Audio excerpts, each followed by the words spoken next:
یہ بات ذہن میں رکھنے والی، جو دائرہ انسان کے عام ضروریات میں دائرے میں نہ ہو اور وہ اللہ کے دائرے میں ہو، اختیار میں ہو، تو وہ اللہ والی مدد جو اللہ سے مانگنی چاہیے تھی وہ بندے سے مانگے گا، یہ شرک بن جائے گا کہ وہ حق اسی کا ہے۔ مثلا بیٹا اللہ دیتا ہے، کوئی بندے سے مانگے تو اب آپ ذرا غور فرمائیے، کوئی کسی سے وہ بچہ نہیں مانگتا جو اس کے ہاں پیدا ہو گیا، بلکہ وہ کہتا ہے بس تو کہہ دے اللہ سے، اللہ مجھے بچہ دے دے، اسی بیوی سے دے دے۔ تو یہ غلط ہے نا۔ اگر کسی کا بچہ ہے اور وہ کوئی کسی کو دینا چاہتا ہے تو قانونی طور پر اس کا پروسیس ہے، ایسے تھوڑا ہے کہ کوئی کسی کو اٹھا کے دے گا۔ باقاعدہ آج کل آپ دیکھیے کہ ہسپتالوں میں بھی بچہ اگر کسی کو دیا جاتا ہے جن کے بچے نہیں ہیں تو اس کے لیے ایک اصول ہے۔ تو بات یہ ہے کہ بچہ دینا نہ دینا اللہ کے اختیار میں ہے۔ ہم اس سے بچہ مانگ رہے ہیں، بیٹا مانگ رہے ہیں جو خود بے اولاد ہے۔ یہ ہے ایک خاص نقطہ۔ اگر کوئی شخص کہے کہ وہ جو فلاں نسل کا فلاں افسر کے پاس کتا ہے، بڑا شاندار طریقے سے وہ خوبصورت موسیقی کی آواز میں بھونکتا ہے، عام کتا بھی بھونکتا ہے، وہ بھی بھونکتا ہے، تو کیا اس نے کوئی تعلیم حاصل کی ہے؟ کیا کتوں کی تعلیم کے لیے کوئی ادارے بنائے ہوئے ہیں؟ بھونکنا ہے، بھونکنا اس کی فطرت میں شامل ہے۔ یہ دیکھ لیجیے، یہ مرغی کے بچے جیسے ہی پیدا ہوتے ہیں، جدھر ماں بلاتی ہے اس کے پیچھے جاتے ہیں، وہ کسی سے پڑے ہوئے ہیں۔ بطخ کے بچے ہیں، آپ دیکھیے جیسے نکلتے ہیں وہ پانی کی طرف جاتے ہیں،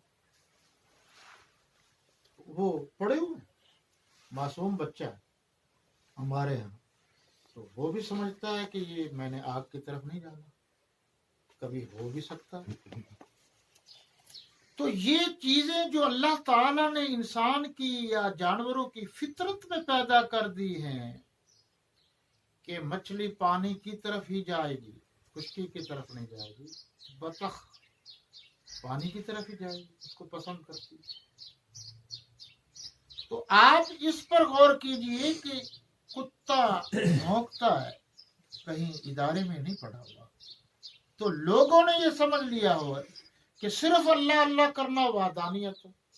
اللہ اللہ کرنا وحدانیت نہیں ہے، اللہ اللہ کرنا انسان کی فطرت میں شامل ہے۔ اللہ کے ساتھ کسی کو شریک نہ کرنا یہ وحدانیت ہے۔ اللہ کی ذات اور صفات میں کسی کو شریک نہ کرنا یہ وحدانیت ہے۔ جس طرح باپ میں شراکت کوئی برداشت نہیں کرتا، کوئی کسی سے پوچھ بھی لے جی ماں کے بارے میں کوئی محسوس نہیں کرتا، دو مائیں ہیں یا تین ہیں، لیکن اگر کوئی کسی سے پوچھ لے کہ جناب آپ بتانا پسند کریں گے آپ کے باپ کتنے ہیں، تو میرے خیال میں جھگڑا ہو جائے گا۔ جس طریقے سے یہ پسند نہیں کرتا اسی طریقے سے یہ بھی پسند نہیں کرتا۔ اللہ کتنے وَإِلَٰهُكُمْ إِلَٰهٌ وَاحِدٌ لَا إِلَٰهَ إِلَّا هُوَ الرَّحْمَٰنُ الرَّحِيمُ۔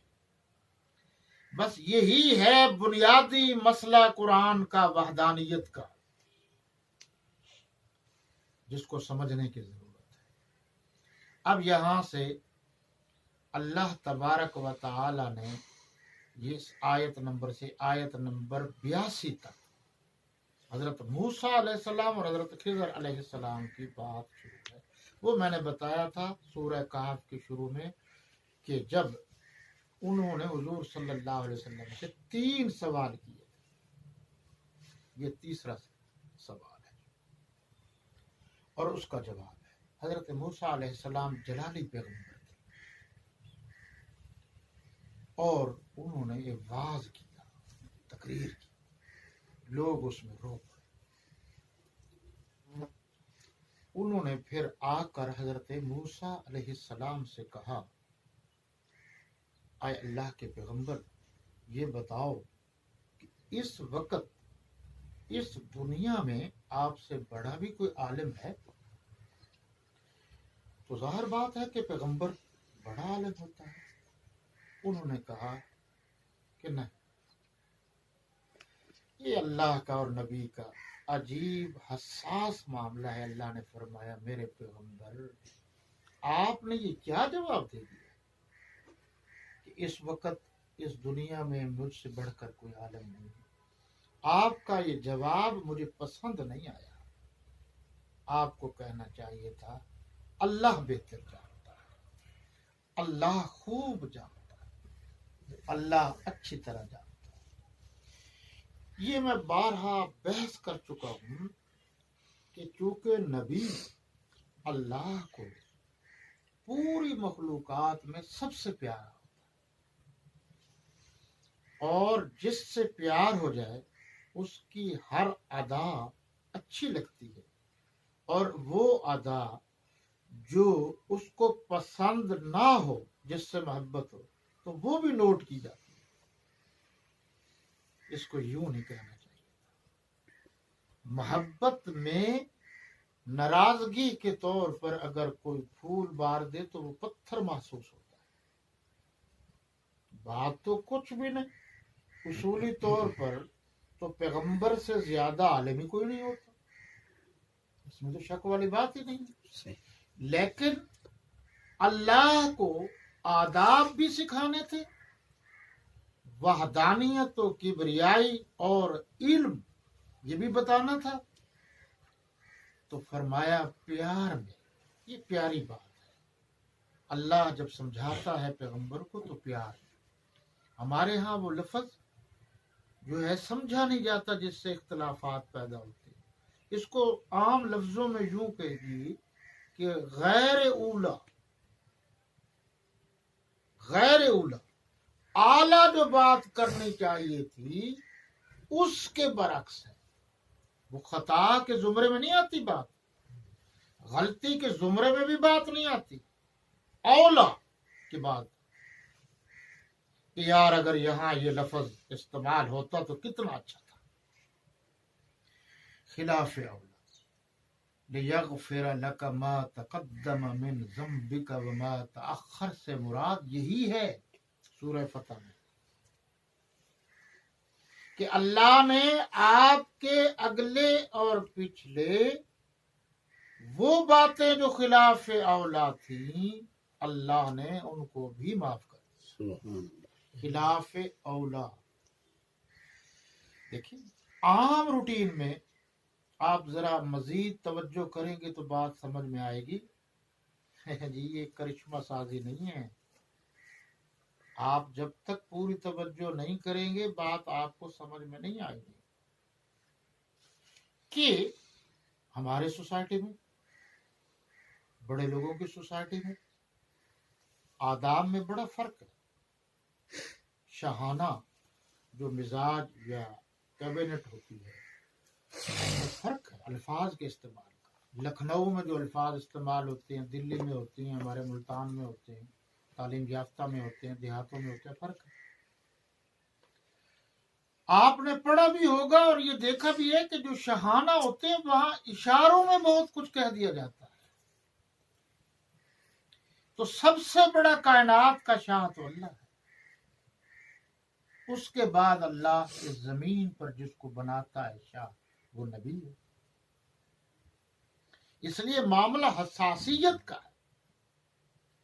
حضرت موسیٰ علیہ السلام نے جو یہ کہا، اللہ کو یہ بات اپنی محبت کے برعکس نظر آئی۔ جو میں جملے ادا کر رہا ہوں اس پر بھی آپ غور کریں گے۔ میں کبھی کبھی جب وہ گہرائی میں جانا ہی پڑتا ہے، وہ وجدک ضالا فہدی، یہاں ایسے ترجمے کیے گئے ہیں جو اس دور میں عام طور پر سمجھنے میں وہ الفاظ جو ہے کمزور نظر آتے ہیں۔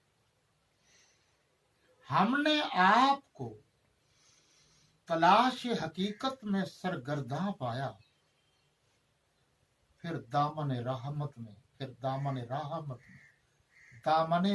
میں آپ کو جگہ دے۔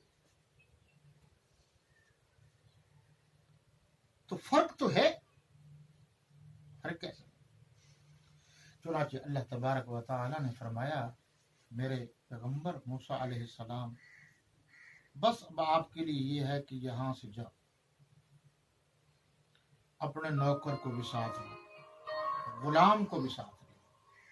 ان کا نام تھا حضرت یوشع، بعد میں پیغمبر بنے حضرت یوشع بن نون۔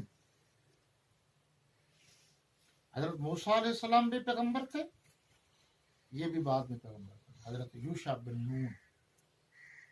اور فرمایا کہ آپ ایک مچھلی لے لیں، وہ ایک برتن میں ڈالیں، آپ دونوں یعنی حضرت موسیٰ علیہ السلام اور حضرت یوشع بن نون دونوں چل پڑے، چلتے رہیں۔ جب یہ مچھلی آپ سے علیحدہ ہو جائے، کسی دریا میں چلی جائے، تو آپ سمجھ لینا کہ یہ جہاں دو دریا مل رہے ہیں یہیں کنارے پر حضرت خضر علیہ السلام ہوں گے، وہاں آپ سے ملاقات ہوگی، آپ ان سے بات چیت کریں گے، وہ آپ کو اگلی بات بتائیں۔ یہ آداب سکھانے کا ایک مرحلہ ہے۔ پرانے جو بادشاہ ہیں وہ اپنی اولادوں کو اتالیق رکھتے تھے، اسپیشل استاد، تعلیم کے ساتھ وہ آداب سکھاتے تھے۔ تو یہ اسی طریقے سے ہے، کیونکہ پیغمبر کا استاد تو خدا ہوتا ہے اور کوئی نہیں۔ چنانچہ حضرت موسیٰ علیہ السلام نے ایک مچھلی لی، حضرت یوشع بن نون کو اپنے ساتھ لیا اور کہا آؤ چلو۔ جب حضرت یوشع بن نون ساتھ ہو گئے، یعنی سامان اٹھانے والے وہی تھے، ان کے پاس مچھلی تھی کہ فلاں وقت میں جب کہوں گا، حضرت موسیٰ علیہ السلام نے فرمایا تو یہ مجھے ناشتہ دینا اور مچھلی ناشتے میں دینا، مجھے مچھلی جو ہے یہی ناشتے میں دے دینا، پھر وہیں یہ دو دریا ہوں گے، پھر وہاں ملیں گے۔ ٹھیک ہے۔ حضرت یوشع اور حضرت موسیٰ علیہ السلام دونوں چل پڑے، چلتے رہے، دریا کے کنارے پہنچے۔ حضرت موسیٰ علیہ السلام نے فرمایا میں تھوڑا سا آرام کروں۔ انہوں نے چٹان پر لیٹ گئے، آرام کیا، یہ جاگتے رہے۔ کون؟ حضرت یوشع بن نون۔ جیسے ہی جاگے تیرے ان کے سامان کی حفاظت کے لیے پانی کا کہیں سے قطرہ آیا، دریا کے قریب تھے، مچھلی وہ جناب والا ایک قسم کی زندہ اور دریا کے اندر۔ بعض مفسرین نے لکھا ہے کہ نہیں، قدرت کی طرف سے مچھلی نکلی، سمندر میں پڑی، پانی میں نہیں گئی، نیچے سوراخ کیا اللہ تعالی نے، سوراخ اس کے اندر چلی گئی، یوں نہیں گئی، یوں گئی۔ اس کو قرآن نے حوت کا لفظ استعمال کیا۔ یہ دیکھیے جی، قرآن میں دو لفظ ہیں مچھلی کے بارے میں، ایک السمک، یہ بھی اس کو بھی عربی میں یعنی مچھلی کو کہتے ہیں، اور ایک حوت۔ یہاں جو لفظ ہے وہ ہے حوت کا۔ قرآن نے کہا کہ یہ دیکھو، قال له موسیٰ هل اتبعک علی ان تعلمنی مما علمت رشدا۔ موسیٰ علیہ السلام نے کہا آگے جا کر کہ یہ کیا ہو گیا بھائی، میں نے تو آپ سے کہا تھا کہ جب اس قسم کی نوبت آئے مجھے جگا دینا اور ناشتہ دینا۔ یوشع علیہ السلام سے کہا تم نے نہ مجھے جگایا